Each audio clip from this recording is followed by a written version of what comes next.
Literature review functions. Now the question arises, what are the specific functions of the literature review that it must perform? کیونکہ آپ ان functions کا اس لیے سوچو گے کہ keeping in mind these functions, you will shape your literature review.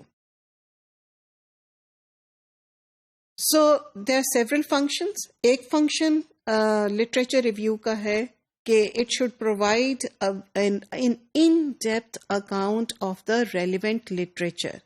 So it is here that you will state in detail the research literature that is relevant to your field. So please only include relevant literature اور بہت سارے اس میں وہ نہیں لائیں گے آپ.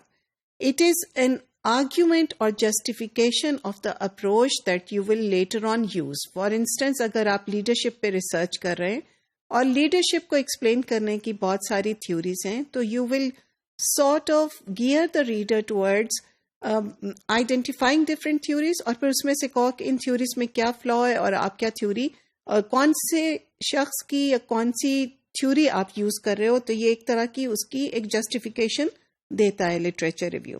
سو اس سے فائدہ یہ ہوتا ہے کہ آپ کا ایگزامینر یا آپ کا پڑھنے والا اس بات کی تسلی کر لیتا ہے کہ you are aware that there are other theories, لیکن آپ نے جو چوائس کی ہے وہ ایک انفارمڈ چوائس تھی. آپ نے سوچ سمجھ کے باقی کے ساری آپشنس کو وے کر کے کریٹیکلی اینالائز کر کے آپ نے وہ چوائس کی ہے.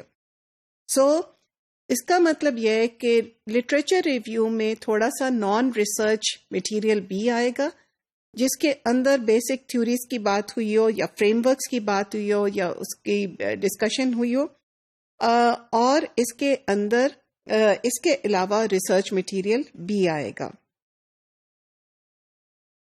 Remember, you are not just reporting relevant research. اگر آپ صرف ریلیونٹ ریسرچ کو یا تھیوریز کو ایک کے بعد دوسرا رپورٹ کرتے جائیں without a critique, without telling the reader کہ which theory would you adapt and why, تو اس کا فائدہ کچھ بھی نہیں ہے.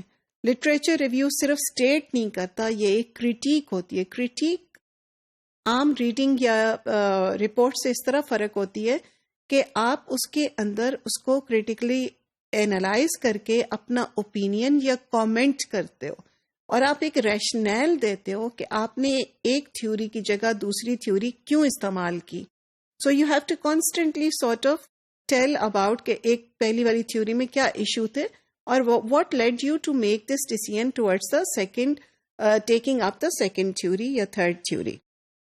سو لٹریچر ریویو کا ایک اور فنکشن یہ ہوتا ہے کہ it allows you to identify the gap.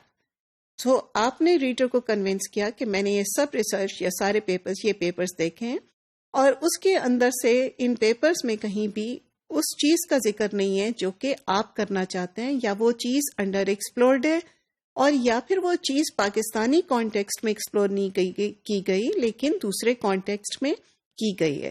So another main function of the literature review chapter is gap identification. So and also it is functions to give a rationale for studying the thing the way you are studying it. Ek rationale banta hai. So towards the end of the literature review, you move on to almost rationalizing your choices you have made in terms of methodology, in terms of the research focus.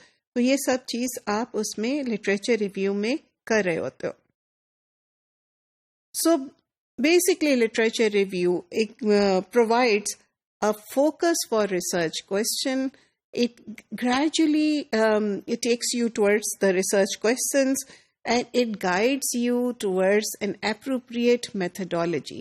تو جو بھی کچھ آپ اس کے بعد کرتے ہو اپنے research process کے دوران، تو literature review builds up a defence, builds up a thesis, actually ایک آرگیومنٹ بلڈ کرتا ہے کہ آپ نے وہ چوائس کیوں کی، یہ فوکس، یہ جو ریسرچ جس پہ کر رہے ہیں ٹاپک پہ وہ کیوں کیا، اس میں سگنیفیکنٹ کیا بات تھی اور کیا گیپ تھا، اور why are you using the methodology that you are using and how will this allow your research to contribute to the existing literature.